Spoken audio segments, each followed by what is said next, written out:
যাদের বিয়ে হয়েছিল মাত্র 7 দিন আগে। জীবনের নতুন অধ্যায়ের শুরু করতে যাচ্ছিল দুজন।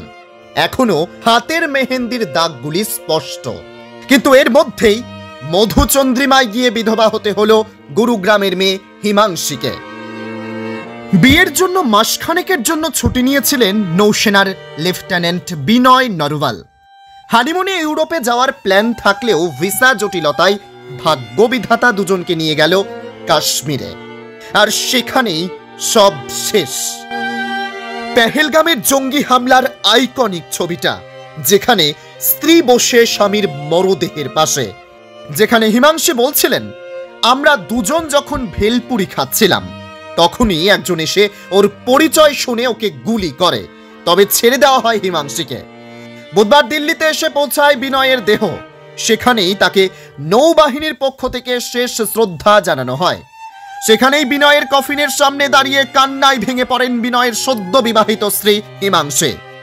অঝোর ধারায় কাঁদতে কাঁদতে হিমাংশী স্বামীর কফিনের সামনে দাঁড়িয়ে তার জন্য শ্রদ্ধা প্রার্থনা করেন। কাশ্মীরে হানিমুন উদযাপন করতে গিয়েই সব শেষ। মঙ্গলবার অনন্তনাগ জেলার পেহেলগাঁওয়ে জঙ্গি হানায় প্রাণ হারান নৌসেনা লেফটেন্যান্ট।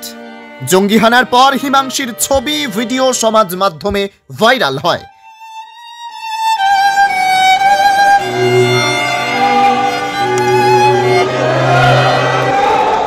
বিয়ে হয়েছিল মাত্র 7 দিন আগে। জীবনের নতুন অধ্যায়ের শুরু করতে যাচ্ছিল দুজন। এখনো হাতের মেহেন্দির দাগগুলি স্পষ্ট, কিন্তু এর মধ্যেই বিধবা হতে হলো নববধূকে। বিয়ের জন্য মাসখানেকের জন্য ছুটি নিয়েছিলেন নৌসেনার লেফটেন্যান্ট বিনয় নরওয়াল। হানিমুনে ইউরোপে যাওয়ার প্ল্যান থাকলেও ভিসা জটিলতায় ভাগ্যবিধাতা দুজনকে নিয়ে গেল কাশ্মীরে, আর সেখানেই সব শেষ। মঙ্গলবার অনন্তনাগ জেলার পেহেলগাঁওয়ে জঙ্গি হানায় প্রাণ হারান নৌসেনা লেফটেন্যান্ট। মধুচন্দ্রিমায় গিয়ে বিধবা হতে হলো গুরুগ্রামের মেয়ে হিমাংশীকে। জঙ্গি হানার পর হিমাংশীর ছবি ভিডিও সমাজ মাধ্যমে ভাইরাল হয়। আমাদের ফেসবুক পেজটিতে লাইক দিয়ে সঙ্গে থাকুন। খবর বা ছবি পাঠান আমাদের হোয়াটসঅ্যাপ নাম্বার 8250955518 এ। আপনার সহযোগিতা ও ভালোবাসাই আমাদের উৎসাহিত করবে। ধন্যবাদ।